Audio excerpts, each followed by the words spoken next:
नमस्कार किसान साथियों, स्वागत है आप सभी का एक बार फिर से किसान मित्र यूट्यूब चैनल में। किसान साथियों, हम खेती से संबंधित वीडियो लाते रहते हैं। आपको वीडियो पसंद आए तो चैनल को सब्सक्राइब जरूर करें। किसान साथियों, आज के इस वीडियो को मैं लाइव बना रहा हूँ। लाइव बनाने का कहीं ना कहीं उद्देश्य ये रहता है कि किसानों तक सही जानकारी पहुँचे।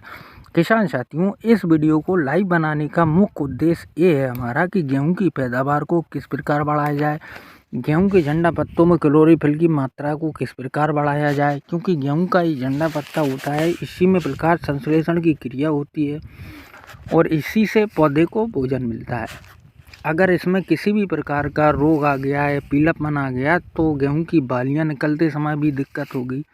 तो इसमें किस तरह से क्लोरोफिल की मात्रा को पर्याप्त बनाकर रखा जा सकता है, जिससे लगभग गेहूँ हमारा 40 से 50 दिन की अवस्था में हो और उस अवस्था में गेहूं की बालियां लगभग बनना स्टार्ट हो जाती हैं। तो इसमें कौन से फर्टिलाइज़र, कौन सा स्प्रे किया जाए जिससे गेहूं के उत्पादन को काफ़ी हद तक बढ़ाया जा सके। किसान साथियों, लगभग हमारा गेहूं अभी 50 से 55 दिन की अवस्था में है।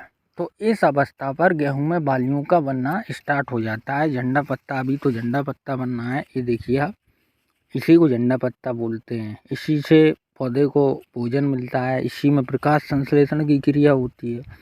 तो ये झंडा पत्ता जितना चौड़ा होगा, जितना हरा होगा, हरा होने का मतलब इसमें क्लोरोफिल की मात्रा पर्याप्त होगी, तो बालियाँ उतनी ही शानदार निकलेंगी, उतनी ही बड़ी निकलेंगी, दाने में चमक उतनी ही रहेगी और दमदार उत्पादन होगा। इस बात की मैं गारंटी दे रहा हूँ। अगर कहीं झंडा पत्ता में क्लोरोफिल की मात्रा कम है या किसी भी प्रकार का रोग है, पीलापन है, धब्बे दिख रहे हैं इसमें, तो आप अच्छे उत्पादन की आशा इससे नहीं लगा सकते। किसान साथियों, तो 40 से 50 या 50 से 60 दिन की अवस्था में हमें कौन से फर्टिलाइज़र, कौन सा स्प्रे करना चाहिए सही समय पर, जिससे गेहूं के उत्पादन को काफ़ी हद तक बढ़ाया जा सके। किसान साथियों, 40 से 50 या 50 से 60 दिन की अवस्था में हमें गेहूं में इफ़को कंपनी का MC ह्यूमेस 2 का इस्तेमाल करना चाहिए। किसान साथियों, MC ह्यूमेस 2 का इस्तेमाल आप जब करोगे 50 से 55 दिन की अवस्था में गेहूं में, जब ये झंडा पत्ता बनता है, तो इसके आपको कई अनगिनत फ़ायदे देखने को मिलेंगे। किसान साथियों, इसका सबसे बड़ा फ़ायदा तो यही होता है कि यह झंडा पत्ता में क्लोरोफिल की मात्रा पर्याप्त रखता है, जिससे गेहूं का उत्पादन काफ़ी अधिक होता है, वो बालियां स्वास्थ्य करती हैं और पौधे की रोग प्रतिरोधक क्षमता काफ़ी हद तक बढ़ती है। किसान साथियों, ह्यूमेस 2 का प्रमुख काम होता है मिट्टी की संरचना को यह बेहतर बनाता है। किसान साथियों, यह मिट्टी में पानी को रोकने में मदद करता है, मिट्टी में मौजूद पोषक तत्वों की उपलब्धता को काफ़ी हद तक बढ़ाता है। मतलब जिन पोषक तत्वों का, जिन खाद का, जिन फर्टिलाइज़र का हम ऑलरेडी उपयोग कर चुके हैं, उनको पुनः एक्टिवेट करने का काम करता है। क्योंकि ये जो पौधा देख रहे हो आप, ये कोई भी पौधा हो, ये एक बार में किसी भी फर्टिलाइज़र को पूरा नहीं लेता है, लगभग 20 से 30 या 30 से 35% ही लेता है, तो वो बेस्ट पड़ा रहता है। उसको दोबारा से एक्टिव करने का काम ये ह्यूमेस 2 करता है।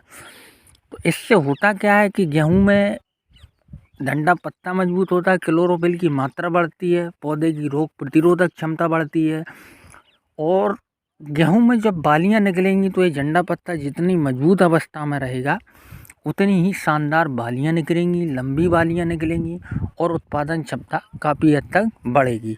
किसान साथियों, हम जो भी फर्टिलाइज़र, जो भी स्प्रे का आपको जानकारी देते हैं, इसका उपयोग हम किसी न किसी तरह से ऑलरेडी पहले से कर चुके होते हैं, उसी बारे में आपको जानकारी देते हैं। हो सकता है इस वीडियो लाइव बनाने के कारण आवाज़ में थोड़ी दिक्कत हो, आवाज़ ठीक से नहीं आ रही हो, क्योंकि हवा भी चल रही है, लेकिन आपको जानकारी कहीं ना कहीं सही पहुंचाने का हमारा उद्देश्य रहता है। तो आप इसका उपयोग करें। इसका उपयोग हमें अब किस मात्रा में करना चाहिए किसान साथियों, इसका उपयोग हमें 50 ml प्रति 15 लीटर पंप, एक पंप में आप 50 लीटर मिला सकते हो, मतलब 3.33 ml, साढ़े तीन ml पर लीटर के हिसाब से आप मिला करके स्प्रे कर सकते हैं। अगर आप एकड़ के हिसाब से पूछो तो 500 ml प्रति एकड़ पानी में मिलाकर आप छिड़काव कर सकते हैं किसान साथियों। तो हम खेती से संबंधित किसान साथियों वीडियो लाते रहते हैं। अगर वीडियो अच्छा लगा हो तो चैनल को सब्सक्राइब करें। एक और नई जानकारी के साथ आपसे मिलते हैं नई वीडियो में, तब तक के लिए धन्यवाद।